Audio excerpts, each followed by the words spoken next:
Si tu es souvent sur Internet et sur YouTube, tu as certainement vu passer des posts et même des vidéos YouTube, en tout cas des YouTubeurs qui parlent du dropshipping qui est mort depuis 2021. Et donc dans cette vidéo, je te donne mon avis par rapport à ça et comme ça tu auras un avis éclairé de est-ce que s'il fallait que tu te lances en 2023 et même dans les années qui viennent, est-ce qu'il faut faire du dropshipping ou plutôt passer à un autre modèle du e-commerce. Si tu ne me connais pas, moi c'est Toussaint et sur cette chaîne, je te partage mon retour d'expérience en tout cas par rapport aux différentes activités que j'ai eu à toucher et je me permets également de tester quelques trucs et de te faire un retour d'expérience par rapport à ça. Si cela t'intéresse, abonne-toi et active la cloche de notification pour être informé des prochaines vidéos qui vont arriver sur la chaîne. Alors, pourquoi est-ce que les gens parlent de dropshipping qui est mort en fait depuis 2021? Moi, quand j'ai commencé en fait en 2020, le dropshipping n'était pas encore assez démocratisé. Donc, il y avait des gens en fait qui n'étaient pas trop au courant de l'existence en tout cas de ce modèle de business, sachant que ça commençait à cartonner ici en France dans les années 2017-2018 et que c'est au fur et à mesure en tout cas que les gens ont commencé à en prendre conscience. Qu'est-ce qui s'est passé en fait? Ce qui s'est passé, c'est qu'il y a eu des scandales en fait au niveau des influenceurs. Alors les gens en fait, les dropshippers en fait, travaillaient beaucoup avec des influenceurs et c'était principalement en fait les gens des télé-réalités, donc des Maëva Guénam, des Thibaut Garcia, des Jessica Thivenin. En fait, c'était des gens qu'on voyait souvent sur les écrans.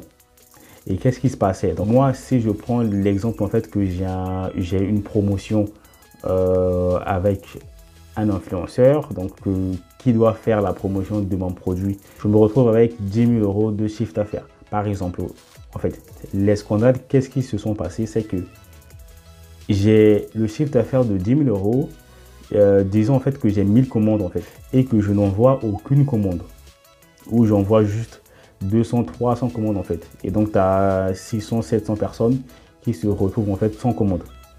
Et donc, les gens en fait commençaient à perdre de crédibilité envers les influenceurs.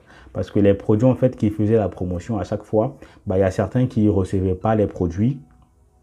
Ou il y a certains qui recevaient des produits qui ne marchaient pas, des produits avec emballage cassé. Donc, il y a eu des problèmes en tout cas lors du transport. Au fur et à mesure, les gens ont commencé à perdre confiance aux influenceurs qui dit ça, qui dit que les dropshippers en fait n'étaient plus assez rentables et même ceux qui s'efforçaient de se passer en tout cas pour une vraie marque, ceux qui avaient même la possibilité en tout cas de livrer en 2-3 jours, c'est-à-dire qu'ils ont vraiment importé leur stock de la Chine et ils les ont mis dans les entrepôts ici en France en fait, partout, un peu partout en France. Les promotions avec les influenceurs ne marchaient plus et les gens commençaient à devenir en fait assez méfiants envers les sites en fait. Et au fur et à mesure, il y a le fameux concours de Yomi Denzel, donc le plus grand concours de France et dont tous les influenceurs ont fait la promotion, qui avait une voiture à gagner, qui avait 10 000 euros à gagner ou je ne sais quoi. Et lui en fait, le concours il a fait, c'était pour avoir un grand tunnel de vente en fait. Donc ça a démocratisé le dropshipping. Les gens se sont intéressés au concours. En s'intéressant au concours, ils se sont intéressés à la personne lui-même. Et en s'intéressant à la personne, en fait, comme c'était, on va dire en tout cas, le plus grand e-commerçant en tout cas de cette époque-là, ils ont découvert en tout cas l'activité du mec. Il fait du dropshipping, il fait du e-commerce. Donc, ils ont découvert en fait le principe. Et donc, il y a des clients en fait qui se sont rendus compte qu'il y a des produits qu'ils achetaient en ligne. Ça venait de AliExpress et de Alibaba. Ça, c'était pour moi la démocratisation officielle du dropshipping en France en tout cas. Et donc, tout le monde était au courant de ça. Et lui, du moment où il avait fait son argent pendant plusieurs années, hein, donc lui, il a commencé depuis 2018-2017, on va dire. Donc, il a eu le temps de se remplir, en tout cas, les poches pendant que les clients n'étaient pas encore au courant. Et donc, il a fait ça, en fait, c'était pour avoir son tunnel de vente de formation. Et donc, imagine-toi, si tu étais client, tu te rends compte, en fait, que les produits que tu achetais, ça venait de AliExpress et qu'on fait comme ça pour vendre, que tu peux créer un site, en tout cas, pour faire pareil.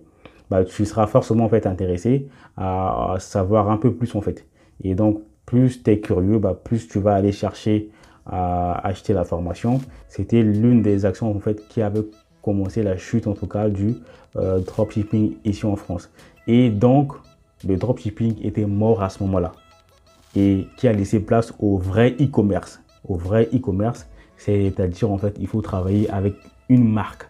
Tu ne peux pas juste en fait aller acheter un produit sur AliExpress et laisser le fournisseur en fait chinois envoyer le produit avec un emballage en sachet, en caoutchouc et qui n'a même pas de sens en fait, tu vois. Et le produit également, tu n'es pas sûr que ça va marcher.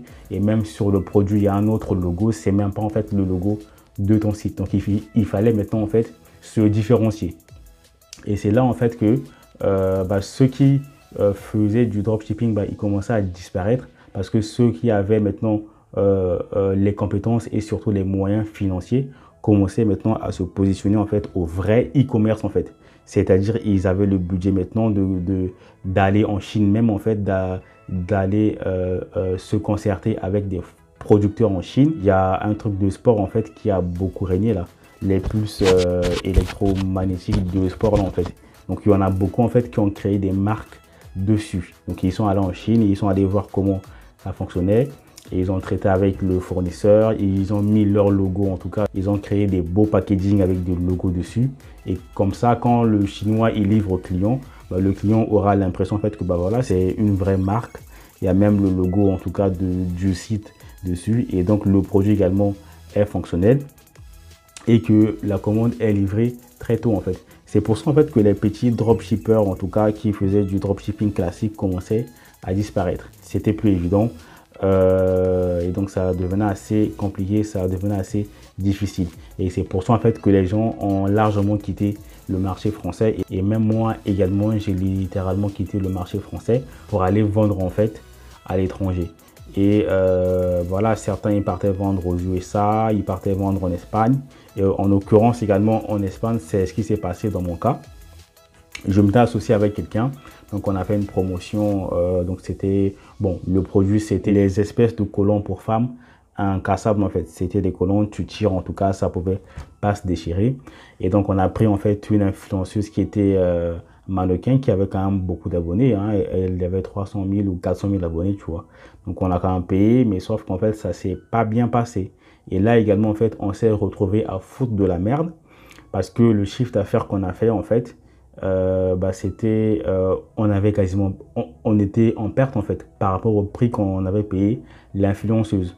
Donc on était en perte et la personne avec qui je m'étais associé avait également décidé de penser à sa poche. Il avait décidé de ne pas envoyer les commandes en tout cas. Bon, vous voyez en fait comment est-ce qu'on tue le business. Donc là-bas également il n'y avait pas d'envoi de commandes par rapport aux clients qui avaient acheté et on se retrouvait également à détruire le marché du côté espagnol. Donc les Espagnols également savaient que certaines influenceuses espagnoles commençaient à faire des promotions, en tout cas des sites douteux qui n'envoyaient pas les produits, tout ça.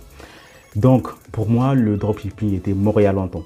Ce qu'il faut faire, c'est pour ça en fait que dans ma vidéo je vous parle toujours de création de marque, en fait, de se mettre à la place d'une marque en fait, avec des produits brandés, avec tout est propre, avec un site clean, pour donner confiance au client quand il sera sur le site. En tout cas, l'expérience de navigation, la navigation est clean, il y a des belles photos. Il sent que c'est pas vraiment des photos pixelisées que tu as pris sur AliExpress ou dans d'autres sites concurrents, en tout cas que tu es venu mettre en tout cas sur ton site, et ils sentent en fait que c'est vraiment un site qui est là. Donc pour moi, dropshipping mort, il faut passer au niveau e-commerce, et pour ça il faut se préparer financièrement. La vidéo précédente, l'une des vidéos précédentes, j'ai dit que c'était impossible de commencer avec zéro. Et je vous ai même donné des estimations de budget avec lesquelles vous pouvez démarrer en tout cas. Et même ça en tout cas, à ce niveau-là où il faut commencer avec des produits déjà brandés, ça va être assez compliqué en fait. Donc ce business, il faut se préparer financièrement parce que c'est devenu chaud avec le temps. Il y a des gens qui ont pensé qu'à leur poche en fait et à exposer en tout cas le business. Il y a des gens également qui ont pensé qu'à leur poche à ne pas envoyer les commandes. Tu fais une promotion aujourd'hui avec un influenceur, les clients viennent acheter sur ton site et le lendemain tu fermes le site en fait et les clients n'ont pas de nouvelles. Voilà le type d'événements en fait qui se passait. D'autres influenceurs également, vous voyez que ça marchait et ils commençaient à créer leur site, en fait, leur propre site. Et ils faisaient la promotion sans mentionner en fait que c'était leur propre site. C'était pour dire ok, il y a telle marque en fait, alors que c'est sa propre marque à lui. Ok, il y a telle marque en fait qui m'a contacté, j'ai essayé le produit, c'est intéressant, regardez, ça fait ça. Et c'est comme ça en fait que le marché s'est totalement gâté. Donc les gens qui ont vraiment profité, c'est ceux qui avaient commencé au début, même quand toi, tu avais un site éclaté avec des images floues. Le client, du moment où il était sur le site, en tout cas, il avait la conviction que bah voilà, ça c'est un site là où je peux acheter. Et il a acheté bêtement en fait. Mais là, les gens sont plus méfiants. Ils préfèrent même aller chercher le produit directement sur AliExpress. Dropshipping mort. Faites place au e-commerce propre et classique. Et pour ça, il faut se préparer financièrement. Ayez la vision vraiment d'une vraie marque, en tout cas, qui gère bien ses clients, qui répond aux mails de ses clients, qui est là à la satisfaction de ses clients. Quand il y a un problème de livraison, proposer des solutions afin d'apaiser en tout cas l'attention du côté des clients. Donc voilà mon avis en tout cas clair sur ce point là. Et si tu as aimé, like, partage et abonne-toi également pour les prochaines vidéos qui vont arriver. On se retrouve dans une prochaine vidéo. Peace out.